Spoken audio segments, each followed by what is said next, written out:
நான் ஆதிரை கிட்ட டேரெக்டாகவே கேட்குறேன், மக்கள் வந்து புரிஞ்சிக்கலன்னு சொல்கிற, மக்கள் வந்து உன்னை என்ன புரிஞ்சிக்கணும் அதை சொல்லிடலாம்ல எல்லா இன்டர்வியூலையும். நான் இதுதான் வந்து என் ஸ்ட்ராட்டஜி, இந்த மாதிரி நான் ப்ளே பண்ணேன், ஸோ இந்த கேமை வந்து மக்கள் புரிஞ்சிக்கல அப்படின்னு சொல்லலாம்.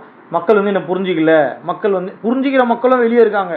நீ கேமே விளையாடல, உள்ளே போய் நீ கேமே விளையாடல, அப்புறம் எப்படி வந்து உன்னை மக்கள் வந்து புரிஞ்சுப்பாங்க? அவங்க கேமா நினைச்சது வந்து என்னன்னு பார்த்தீங்கன்னா, பிக் பாஸ் அந்த கேள்வி கேட்டது ஒரு ஃபர்ஸ்ட் வீக் ஒன் பண்ணாங்க.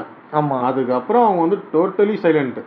ஆமாம். அதுக்கப்புறம் வந்து அவங்க கேமே விளையாடல. அதுக்கப்புறம் அந்த ஜூஸ் இதில் ஏதோ ஒன்று பண்ணாங்க. அது வந்து அது ஏன்னு சொன்னால், பிக் பாஸ்ல வந்து மாஸ்க் கொடுத்தாங்கல்ல, ஆமாம், அந்த மாஸ்க் வந்து அவங்க டோட்டலாக 100 நாளுக்கு நினச்சிக்கினாங்க.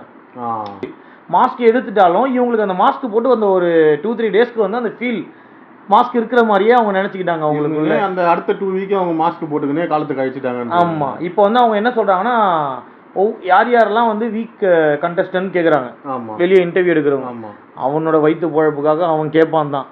நீ வந்து கரெக்டாக சொல்லணுமா இல்லையா?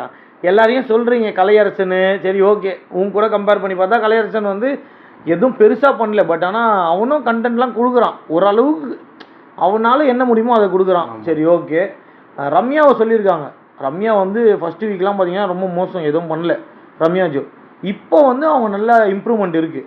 இப்போ வந்து அவங்கள வந்து ஆமாம், அவங்கள வந்து இவங்க வந்து ஒரு வீக் கண்டெஸ்டன்ட் சொல்லியிருக்காங்க. ரம்யா ஜோ வந்து வெறும் டாஸ்க்கு மட்டும் தான் விளாட்றாங்க, டாஸ்க்கை தவிர அவங்களுக்கு வந்து எந்த மைண்ட் கேமும் இல்லை அப்படின்னு. ஆதிரை என்ன மைண்ட் கேம் விளையாடினாங்க, நீ என்னம்மா மைண்ட் கேம் விளையாடின? அப்போது எனக்கு என்ன தோணுதுன்னா, இவங்க ஒரு வேளை எஃப்ஜே வச்சு இவங்க மைண்ட் கேம் விளையாடி இருப்பாங்களோ, அதை தான் இவங்க வந்து ரம்யா மைண்ட் கேம் விளையாடலான்னு சொல்கிறாங்களா? இந்தமாரி ஒரு வேளை லவ் கண்டென்ட்டே ஒரு மைண்ட் கேமாக இருக்கும்னு நினைக்கிறேன் நான்.